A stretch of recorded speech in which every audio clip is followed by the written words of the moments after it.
Next up is Bobby. Hey, Bobby! So just one quick thing to intro Bobby, yeah. Honestly, let me just be honest. Bobby is fast becoming one of my most favorite humans in the whole world.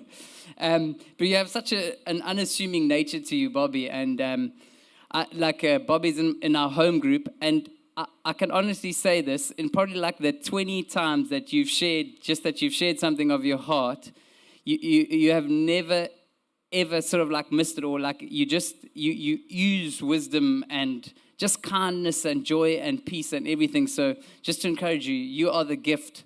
Whatever you say, it brings life. Okay. Yo. It's a brave thing standing up here. It's an immense privilege to share. So going through the book of Mark, the thing which struck me the most was the parables and how strange it is to use parables in teaching. The way I saw it, or the first image that came into my mind was, you're preparing for the most important exam in your life, the exam of salvation, and you get this all-star lecturer who you may only see once, and he comes in and he starts speaking in riddles and metaphors and strange language, and you're like, what is he talking about? I think there could be a little bit of a disconnect there, honestly, and maybe some of the people who were sitting there, they felt confounded. I mean, Jesus even acknowledged that some people he would say things to and they won't get it. And this confused me because we know that when Jesus came down, he didn't come down so that only the wise would know, only the academics, only the scholarly. No, he came so that whosoever may believe in him will not perish but have everlasting life. So how do you reconcile the fact that Jesus did not come to intimidate anyone with his gospel with the fact that he's speaking in parables? And this was really strange to me for a long time. But then, if you think about the fact that Jesus was fully man and fully divine, I think things start to get in its place. Because yes, he did actually speak to the people there.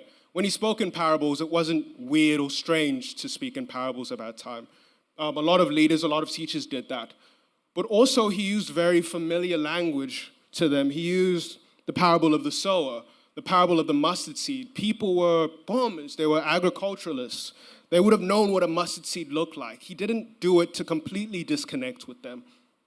But what really, really blows my mind is the fact that Jesus had such a divine sense of appointment.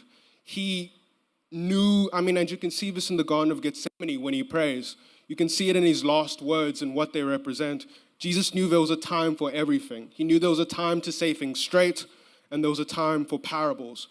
And he knew that when he said these parables, they wouldn't be lost in the wind, they wouldn't become a broken telephone, they wouldn't be misconstrued, but he knew that they would be immortal.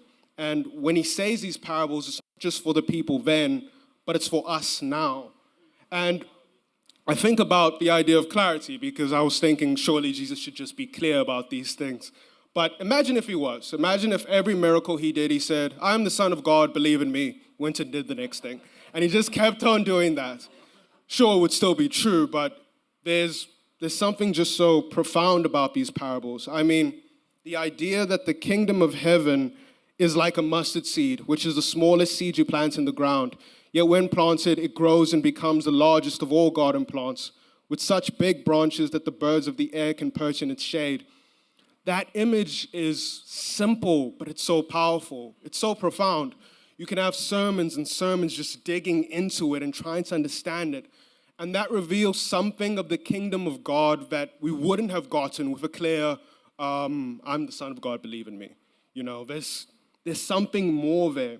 And he knew that when we read it, there's something in his teachings which we may not have been able to see in person, but we can see in these parables. A picture is worth 1,000 words for a reason. Just displaying these images, it just brings something truer of the nature of God into light. And with this being said, it's not like every single parable we read, we get everything from it. I don't want it to seem as if because we have the luxury of time, we can read these parables and just know everything. There's still a mystery there. And even then, there were people who heard these parables and were still confused. But Luke actually pointed me towards a verse, and I hope I can find it right now. Proverbs 25, verse 2. It is the glory of God to conceal a matter. To search out a matter is the glory of kings. It doesn't say to know everything immediately is the glory of kings. It doesn't say the kings are the smartest people in the room. It says to search out a matter is the glory of kings.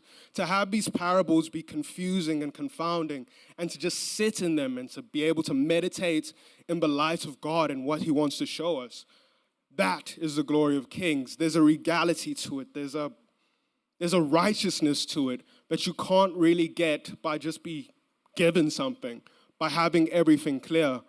And the way Jesus knew this and the way he used this in order to really prepare us to come to terms with the kingdom of God, I think in its own weird way, that's the clearest he could possibly be on this subject.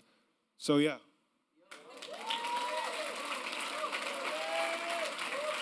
Well done, bro.